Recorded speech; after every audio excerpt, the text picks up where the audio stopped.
Bismillahirrahmanirrahim. Alhamdulillahi rabbil alamin, wa bihi nasta'inu ala umuri dunya waddin, wa sallallahu ala sayyidina Muhammadin wa ala alihi wa sahbihi ajma'in, amma ba'd. Bapak Ibu jamaah salat maghrib Masjid Jamasbah yang dirahmati dan diberkahi Allah Subhanahu wa taala. Pertama-tama marilah puji dan syukur senantiasa kita panjatkan kehadirat Allah atas segala limpahan rahmat karunia-Nya, sehingga pada kesempatan petang hari ini kita dapat melaksanakan salat maghrib secara berjamaah dan hadir dalam majelis ilmu. Semoga Allah mencatat ibadah salat maghrib kita dan kehadiran kita dalam majelis ilmu ini sebagai amal solih yang berbuah sorga besok di yaumil qiyamah. Allahumma amin. Salawat serta salam semoga senantiasa tercurah kepada junjungan kita Nabi Allah Muhammad sallallahu alaihi wasallam yang kita harapkan syafaat beliau besok di yaumil qiyamah. Allahumma amin. Bapak Ibu hadirin yang dirahmati Allah, tahun 2021 sudah berlalu. Sekarang kita sudah berada di tahun 2022. Kira-kira kita akan berjumpa lagi dengan tahun 2021 di masa yang akan datang loh pemboten? Jelas tidak. Perpisahan kita dengan masa lalu tidak akan mungkin pernah kita berjumpa lagi di masa yang akan datang. Makatan nggih? Kalau kita berpisah dengan orang yang kita cintai, insya Allah masih ada harapan suatu saat nanti di masa yang akan datang kita bisa berjumpa kembali. Bapak Ibu, panjenengan kalian kulo berjumpa ini sudah berkali-kali, makatan nggih? Pertanyaannya, bosan apa mboten jenengan ketemu kulo? Nggih, alhamdulillah. Mudah-mudahan tidak bosan, karena kita memang nun sewu dalam rangka tawassul haq tawassul sabar.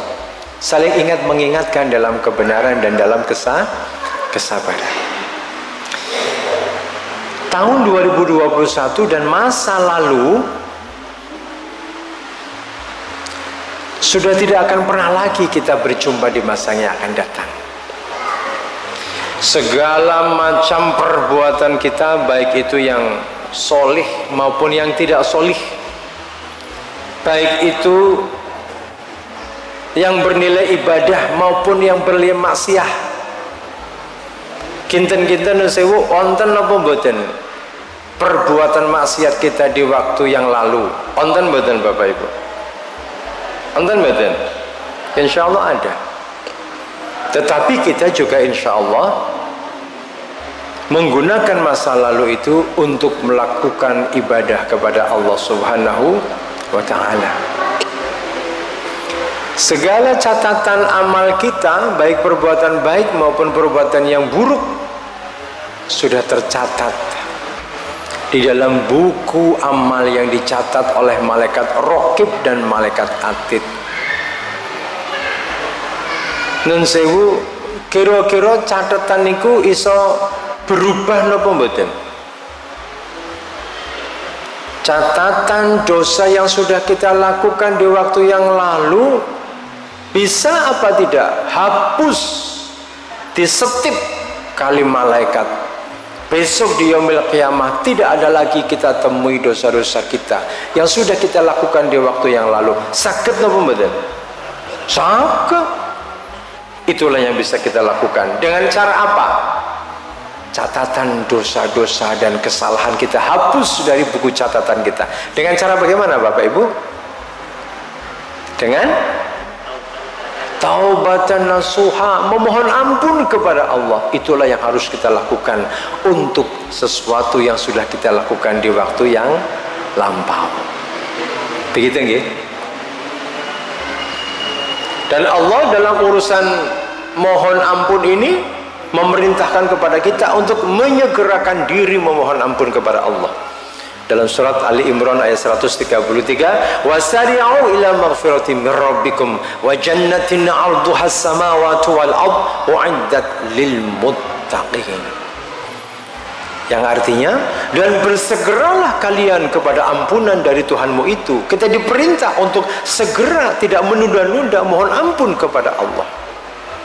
Dan bersegeralah kamu kepada sorga yang luasnya seluas langit dan bumi, yang diperuntukkan bagi orang-orang yang bertakwa. Jadi, untuk urusan masa lalu tahun 2021 ke belakang sana, kita bisa menghapus catatan dosa-dosa kita dengan memohon ampun kepada Allah, melakukan taubatan nasuha. Taubatan nasuha itu ada 3 tentunya. Yang pertama, mengaku kesalahan kita. Yang kedua, mohon ampun kepada Allah. Dan yang ketiga, berjanji untuk tidak melakukan perbuatan dosa itu lagi di waktu yang akan datang. Maka dari itu, marilah kita isi masa depan tahun 2022 dengan berkomitmen untuk melakukan yang terbaik dalam peribadahan kita kepada Allah Subhanahu wa ta'ala. Itu amal buruk, dosa. Sekarang bagaimana dengan amal soleh yang sudah kita lakukan di waktu yang lalu? Bisa apa tidak pahala amal soleh yang sudah tertulis di buku catatan amal soleh itu hapus dari catatan kita di masa lalu? Sakit betul? Sakit? Sakit. Rumangsane nopo. Dengan cara bagaimana pahala amal soleh itu hapus dari catatan? Besok kita di yaumil qiyamah tidak bisa lagi ketemu dengan pahala amal soleh kita, padahal kita sudah capek-capek mengerjakannya. Kita sudah datang ke masjid jamaah subuh, sholat 5 waktu. Kayak ngaten iku yo duduk. Sok-sok ya kanggo geringgingen barang. Gini apa Bu? Loh kok nggih niku lho saya. Sok-sok ya nun sewu pegel barang. Nggih mboten. Nggih wong conyen jenengan mun tuwa. Nggih mboten. Kenikmatannya sudah berkurang. Meripat ya wis rabun-rabun. Ibu-ibu cetha napa mboten? Ndeloke kula sing ceramah ngaten iki. Cetha mboten? Cetha. Nek bapak-bapak cetha, ibu-ibu mboten kek cetha ming rada to. Padahal kula yo biyen niku yo mantan koper boy. Alias boy pembawa koper. Dudu cover boy. Kenapa? Karena kenikmatannya sudah dicabut berangsur-angsur oleh Allah Subhanahu wa ta'ala. Capek-capek kita melakukan ibadah, bisa nggak catatan pahala amal kita itu cabut? Kok cabut? Napa? Terhapus dari buku catatan amal. Sakit mboten? Halo? Sakit mboten? Sakit. Dengan cara bagaimana? Pahala yang seharusnya menjadi hak kita itu hapus dari catatan amal soleh di waktu yang lalu. Dengan cara bagaimana? Dengan cara apabila kita menyebut-nyebut amal soleh kita di waktu yang lalu dalam rangka yura'un, riya, agar kita mendapat pujian dari manusia. Pakde, jenengan ngerti mboten? Wong niko riyin di tahun 2021 nate nyuwun bantuan tenggen kula. Bantuan apa? Njaluk utang sak yuta. Ning kula mboten ngutang-ngutangke, langsung kula paringi sedekah 500.000. Kalau nawaitunya yura'un, riya, agar mendapatkan pujian dari saudara kita, maka Allah mengibaratkan pahala amal saleh yang sudah tercatat di buku amal kita itu, ya, yang disebut-sebut untuk dalam rangka mencari penghargaan atau keridhaan kepada selain Allah. Allah mengumpamakan di dalam Al-Quran seperti batu hitam yang licin, di atasnya ada debu, kemudian turun hujan yang sangat lebat. Kira-kira debu itu setelah hujan itu selesai masih nempel nopo mboten di atas batu yang licin itu? Tasih nopo mboten? Mboten. Matur nuwun Pak Haji Burhan nggih. Pak Haji Burhan niku jan jenggote mboten nguwati nggih. Dawa-dawa ya ora ketang ya ming sok-sok rada kesebelasan nggih. Nah, Bapak Ibu, amal soleh yang sudah kita berbuat tetapi kita sebut-sebut amal soleh itu, maka na'udzubillahi min dzalik, akan dihapuskan oleh malaikat, oleh Allah dari buku catatan amal kita. Besok kita di yaumil qiyamah mencari pahala amal soleh itu. Malaikat, mana pahala amal soleh saya ketika saya dulu sedekah kepada seseorang, ketika saya dulu soleh di masjid Jamazbah, mana pahala amal soleh saya? Malaikat akan menggetak kita dengan mengatakan, amal soleh yang mana? Sudah hapus. Loh, kenapa malaikat? Karena engkau menyebut-nyebut perbuatan amal solehmu itu dalam rangka mencari keridhaan kepada sesama manusia. Pertama, ketika kamu melakukan amal soleh itu, kamu memang semata-mata mencari ridhonya Allah. Tetapi gara-gara kamu menyebut-nyebut, hilang seperti debu di atas batu licin, kemudian turun hujan yang sangat lebat, hilang celing, orang ono bekase. Na'udzubillahi min dzalik. Maka dari itu berkaitan dengan perbuatan soleh kita di waktu yang lampau, Bapak Ibu, Allah ngendika di dalam surat Al-Isra ayat 7, in ahsantum ahsantum li anfusikum wa in asatum falaha, yang artinya sesungguhnya perbuatan baik itu adalah untukmu, bukan untuk orang lain, bukan untuk Allah. Allah tidak butuh perbuatan baik kita. Allah tidak butuh amal ibadah kita. Meskipun seluruh manusia di muka bumi ingkar semuanya kepada Allah, kafir semuanya, Allah tidak berkurang kemahakuasaannya. Cetok mboten niki? Cetok. Perasaan gaya jenengan.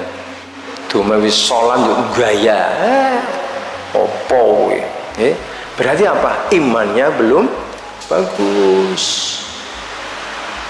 Perbuatan baik yang sudah kita lakukan untuk kita, Bapak Ibu, kita yang butuh. Nek jenengan sedekah kepada saudara kita, kepada fakir miskin, membayar zakat, yang butuh itu siapa? Pembayaran zakat kita itu untuk siapa? Untuk kita sendiri, bukan untuk orang lain. Rasa gaya jenengan. Kira-kira begitu terjemahan bebas dari in asantum asantum li anfusikum. Kalau kamu berbuat baik, maka perbuatan baik itu untuk kamu.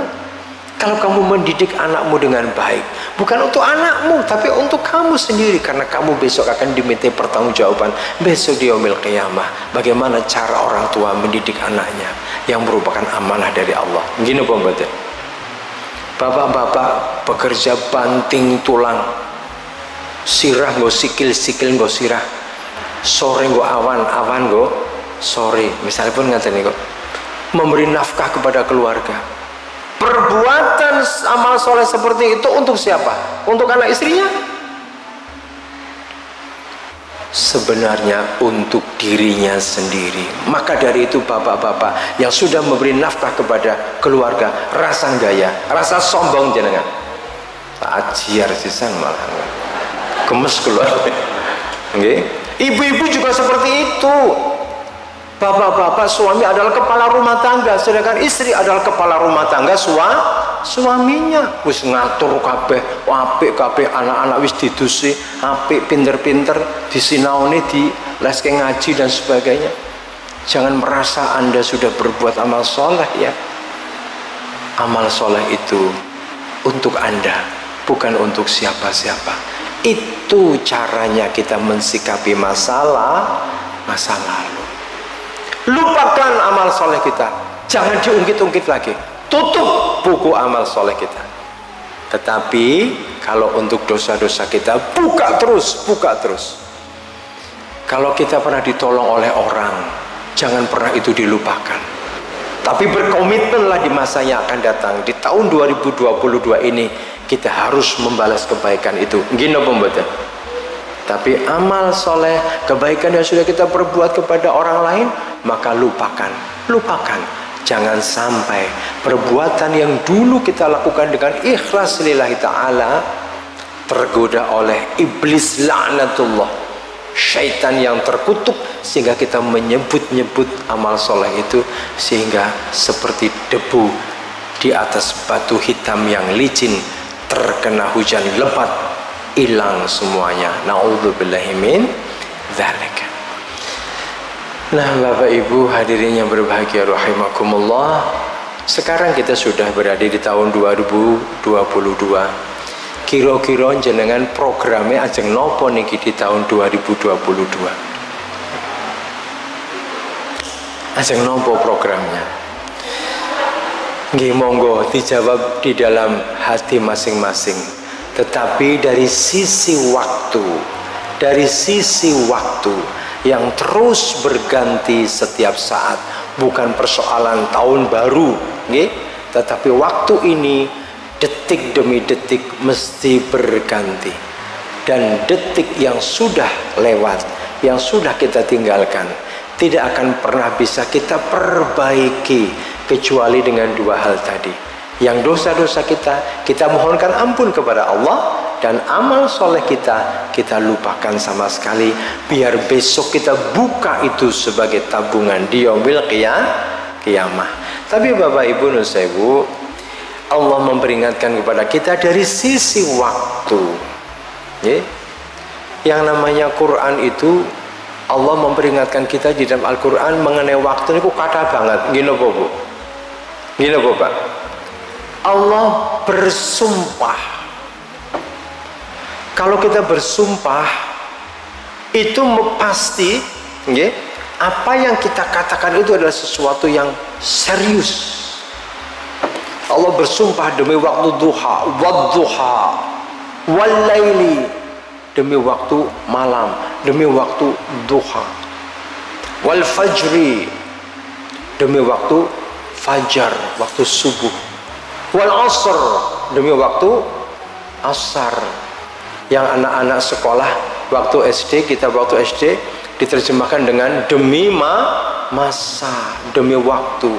Harusnya wal asr, demi waktu asar. Apa yang Allah akan sampaikan dalam satu sumpahnya yang sangat serius ini? Demi masa. Innal insana lafi khusr. Sungguh manusia itu berada dalam kerugian. Jangan rugi kabeh Bu, manusia rugi semua dari sisi waktu. Pertanyaan, online mboten sing mboten rugi? Ada. Illa, kecuali ada yang tidak rugi, ada. Siapa yang tidak rugi dari sisi waktu? Alladzina amanu. Satu, orang yang beriman. Terus wa amilus sholihat, dengan imannya itu akan memunculkan amal soleh. Bu, Pak, nyuwun pangapunten, pertanyaan. Amal perbuatan yang tidak didasari dengan iman kira-kira dapat pahala apa mboten? Dapat mboten? Mboten. Betul sekali. Iman dulu yang pertama dong, baru kita beramal. Kita berbuat beramal soleh untuk siapa? Untuk Allah Subhanahu wa ta'ala, karena kita punya iman bahwa Allah lah satu-satunya zat yang harus kita persembahkan amal soleh kita itu. Gini apa mbak? Bu, jenengan kenal kali Fir'aun apa mbak? Loh, dari yang nanti kenal lah. Ini ngerti nggih? Fir'aun itu sekarang berada di mana? Hah? Di alam barzah. Fir'aun sudah mati kurang lebih 4000 tahun yang lalu. Tahun 2000 sebelum Masehi, kurang lebih Fir'aun itu hidup mati di Laut Merah gara-gara apa? Ngoyak-ngoyak layangan. Loh kok layangan gitu? Ngoyak-ngoyak Nabi Musa dan Bani Israel. Nabi Musa diselamatkan oleh Allah melewati Laut Merah. Begitu sudah sampai di seberang Laut Merah, maka Fir'aun mengejarnya di tengah lautan. Allah mengembalikan laut, tidak ada jalan di tengahnya. Allah mengembalikan lagi laut yang tadinya ada jalan untuk dilewati oleh Nabi Musa dan kaum Bani Israel, sehingga Fir'aun dan pasukannya mati tenggelam. Ini jasad Fir'aun ini disimpan di museum di Mesir, yang membuat seorang dokter nih, orang Prancis masuk Islam. Nah, dokter ini namanya Maurice Bucaille. Maurice Bucaille niki Bu, niki dulu yang namanya Napoleon Bonaparte, ya, pemimpin Prancis itu menjajah Afrika, Mesir salah satunya. Konon Napoleon Bonaparte itu sudah masuk Islam, konon. Ya, wallahu alam shawab. Benar apa betul? Napoleon Bonaparte. Jenderal Napoleon Bonaparte. Nah, kemudian Mesir merdeka tahun 45 atau 46. Terus hubungan baik Prancis sebagai penjajah dengan negeri jajahannya masih tetap baik. Kemudian ada seorang dokter namanya Maurice Bucaille ini, ya, menjadi dokternya Presiden Mesir, kalau tidak salah Anwar Sadat, seorang jenderal juga. Habis itu dia memohon izin kepada pemerintah Mesir, pengen delok jasadnya Fir'aun yang disimpan di museum Mesir. Oh ya, monggo silakan, mau diapakan? Mau saya teliti? Oh monggo, sebagai seorang dokter. Kemudian dibawa ke Prancis jasadnya Fir'aun itu. Si Maurice Bucaille kaget, loh, kok sekujur tubuhnya kok ada garamnya, gitu. Ini mesti Fir'aun ini mati tenggelam, karena nggak mungkin dibalsem dengan garam kok semua detil-detilnya kok ada garamnya. Nggak mungkin kalau tidak tenggelam. Penemuan Maurice Bucaille ini dia paparkan dalam sebuah seminar dengan sangat bangganya. Kemudian ada seorang muslim dari Mesir yang mengatakan, penemuanmu itu sudah kedaluwarsa, sudah tidak news. Loh kenapa? Karena 1400 tahun yang lalu Rasulullah Muhammad SAW sudah menceritakan bagaimana caranya Fir'aun itu mati, yaitu tenggelam di Laut Merah. Ayatnya mana? Ditunjukkan. Kemudian Maurice Bucaille mengatakan, kalau begitu kitab ini, Al-Quran ini pasti bukan karangan seorang manusia, karena tidak mungkin 1400 tahun yang lalu ada teknologi yang bisa mengetahui bahwa Fir'aun ini tenggelam di dalam lautan. Ini pasti bukan buatan manusia, ini masih wahyu Allah. Kemudian dia mengucapkan 2 kalimat syahadat. Itu Fir'aun. Pertanyaan, Fir'aun niku wong apik napa wong elek?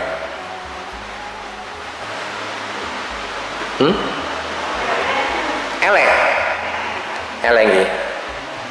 Bu, kula kandhani, sampai hari ini Fir'aun itu masih memberi makan rakyat Mesir. Dengan cara bagaimana? Setiap hari, ya mungkin pas Covid ini tidak, tapi ini sudah mulai, ya. Setiap hari turis-turis mancanegara datang ke Mesir untuk melihat bangunan yang dibangun oleh Fir'aun, yaitu piramid. Piramid itu wapik banget, tingginya itu 189 meter. Wonten napa mboten bangunan jamaah Masjid Jamasbah sing dhuwure 189 meter. Jenengan omahe dhuwure pinten meter, Bu? 5 meter lantai 1 gitu. Jadi 180 sebetulnya kira-kira dari hotel itu lantai berapa itu? Kalau satu lantai itu 4 meter. Piro pada Burhan? Jadi sing biasa bangun rumah nih lho. Iya. Paling tidak mungkin 40 tingkat nggih Pak Burhan. 40 tingkat. Wah, tinggi banget. Ditonton sama wisatawan-wisatawan dari seluruh dunia. Mereka datang ke Mesir, bayar napa mboten? Bayar. Belanja napa mboten? Kaya wisatawan nek teko-teko Manding tuku tas niku. Belanja mboten? Belanja. Yusuf Kala dulu wakil presiden datang, semua pas pampresnya dibelikan jaket kulit Manding. Nggih mboten? Untung wong Manding. Nggih mboten? Kenapa? Wisatawan membawa duit. Duitnya untuk siapa? Masuk menjadi devisa pemerintah Mesir. Untuk siapa? Untuk pembangunan di Mesir dan untuk memberi makan rakyat Mesir. Nggih napa mboten? Jadi Fir'aun itu sampai sekarang meskipun sudah di kuburan itu tetap setiap hari itu masih ngasih makan rakyat Mesir. Wong apik napa wong elek? Tetap elek. Jenengan koyo ngeyil gitu ya. Kenapa kok Fir'aun tetap elek? Fir'aun dapat nggak pahala amal soleh yang mengalir terus ke dalam kuburnya? Dapat nggak? Oh yo ngeyel jenengan. Tetap tidak dapat. Kenapa bisa begitu? Karena dia melakukan amal itu tanpa didasari dengan iman di dalam dada. Apa dasar daripada Fir'aun itu membuat piramid itu? Di dalam Al-Quran dikisahkan dia memanggil menterinya yang sangat dia percaya yang bernama Haman. Haman, buatkan untukku bangunan yang tinggi agar aku bisa melihat Tuhannya Musa, agar aku bisa mengolok-olok Tuhannya Musa. Iki lho, aku wis dhuwur banget iki lho. Ning aku ora weruh Tuhanmu. Acan ora ana kok Tuhanmu kuwi.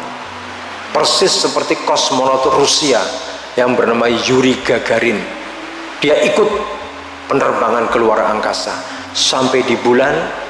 Dia mengatakan setelah pulang ke bumi, saya sudah sampai ke bulan, saya panggil nama Tuhan, tapi Tuhan tidak muncul. Muncul gundulmu gue. Ya jelas gak muncul dong. Emang kamu tuh siapa? Gimana? Malaikat Israel malah iso muncul loh, cabut nyawamu sisan. Ya. Nah berarti apa? Tuhan tidak ada. Oh, dasar ateis komunis gitu. Awang Uni Soviet ya, komunis. Jelas dia nggak percaya kepada Allah. Nah tujuan daripada Fir'aun membangun piramid adalah untuk itu, untuk bisa mengolok-olok Tuhannya Musa. Sudah kayak gitu minta amal soleh sama Allah, Allah menjawab, sorry meng, tidak akan dapat. Gimana? Bahkan kata Rasulullah, Fir'aun adalah penghuni alam kubur yang paling berputus asa. Kenapa? Karena setiap pagi dan sore dia diperlihatkan neraka tempat dia akan memasukinya besok di yaumil qiyamah. Bu, orang yang soleh yang meninggal sekarang di alam kubur dan orang kafir itu doanya niku beda. Orang yang soleh berdoa kepada Allah, ya Allah segerakanlah kiamat itu terjadi. Kenapa? Karena dia sudah sangat rindu.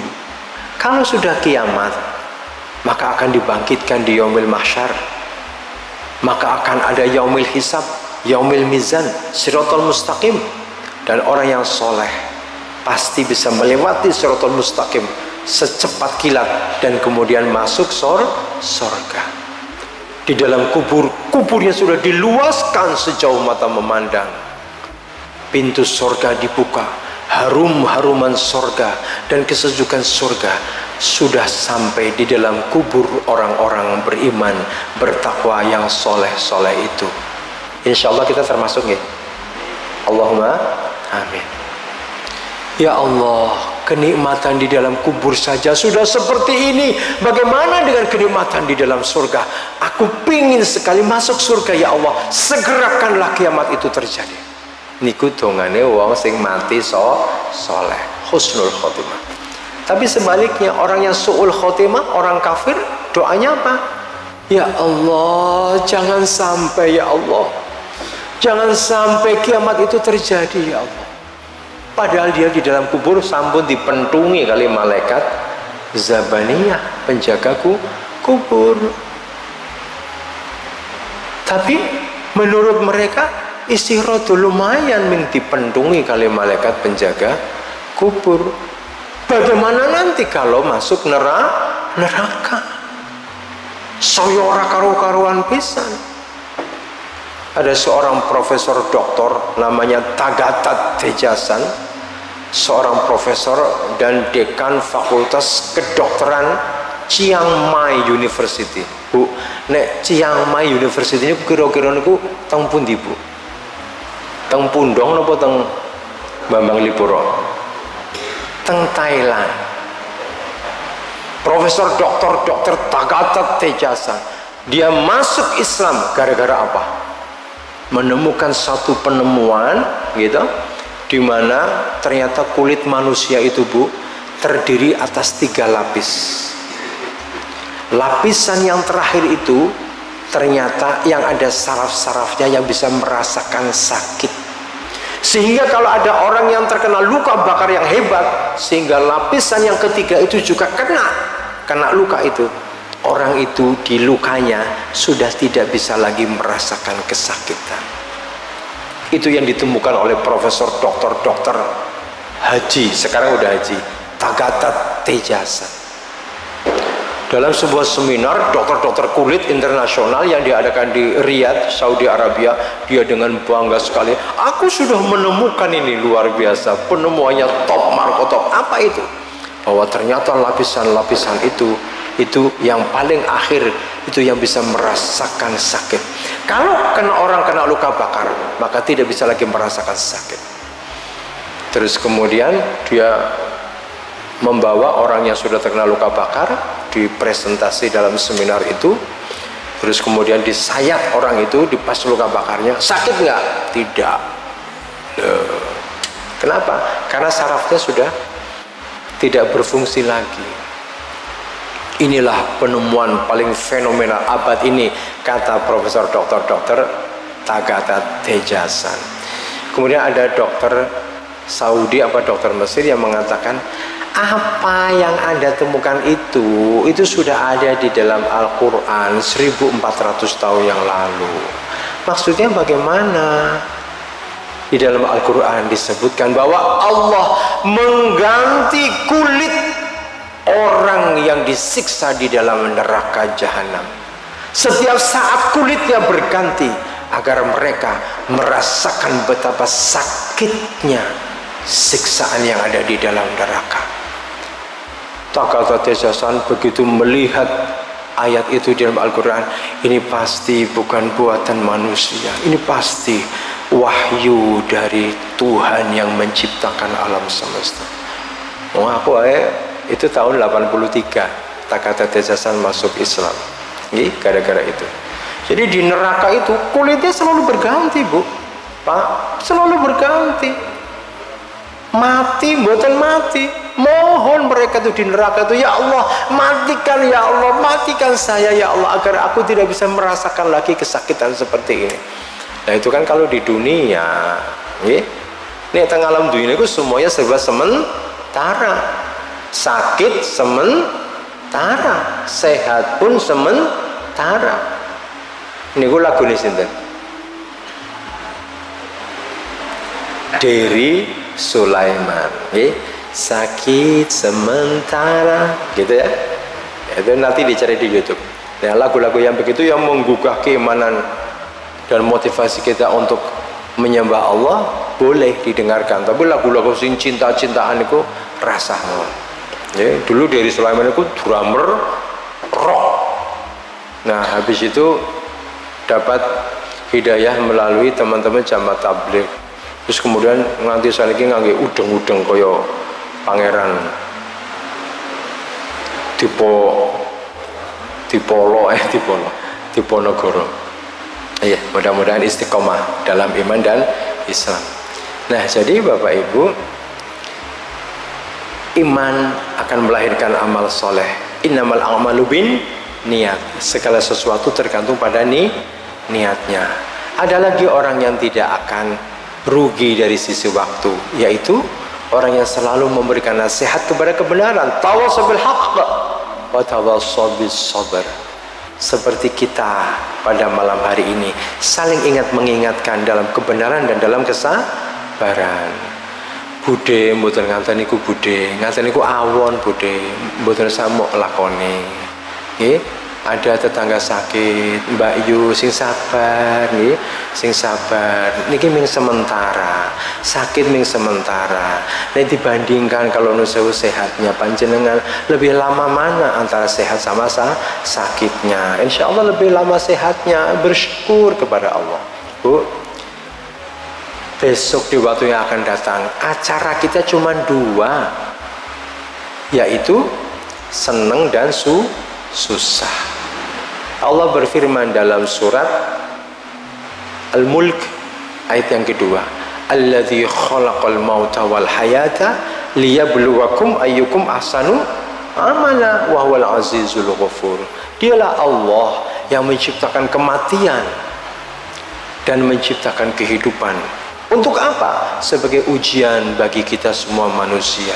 Liyabluwakum ayyukum ahsanu amala, supaya Allah bisa melihat siapa di antara kita manusia ini yang lebih baik amalnya.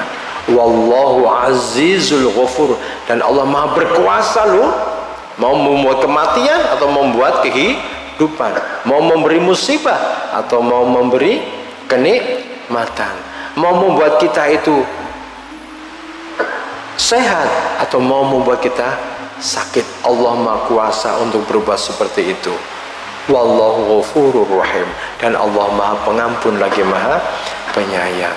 Jadi nusewu judulnya di tahun baru ini, maka sikap yang harus kita ambil adalah senantiasa husnudzon kepada Allah subhanahu wa ta'ala. Allah berfirman dalam sebuah hadis qudsi, ya, anna inda dzanni abdi, aku ini tergantung prasangka hambaku. Kalau hambaku berprasangka aku ini baik, aku akan baik.